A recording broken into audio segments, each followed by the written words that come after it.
So today in our lockdown lesson, we're going to answer two questions. So the first one that came in was, when is my training done? When am I done training my dog? And you'd be surprised at how often I get asked this question. And the answer to me is training is a journey. It's a lifelong journey. It's a lifelong relationship that you have with your dog. So it constantly, like any relationship, it needs communication.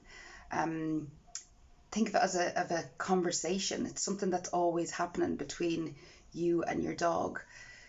So yeah, for me, it's a lifelong thing, and I think this is the problem when people isolate their active training into nearly a job. So for 5 minutes a day, they'll take out their treat pouch or they'll count out their treats and they'll go, okay, now I'm formally going to train this behavior.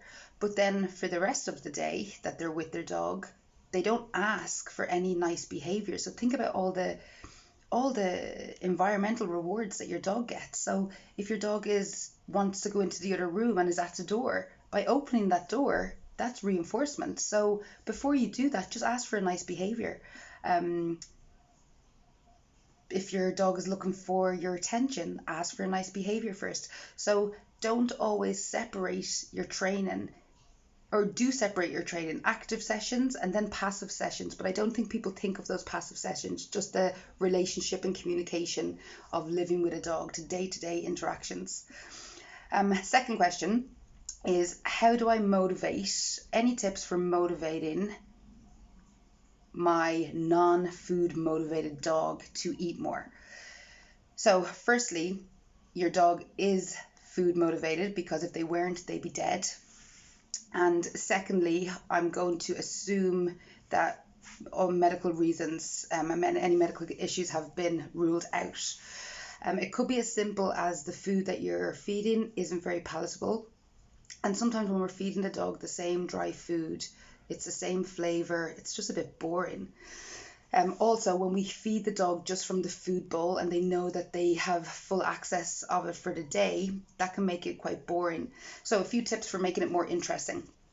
Start getting the food, put it in the food bowl, have it on your lap and start tossing the food one bit of kibble at a time and let the dog chase after it.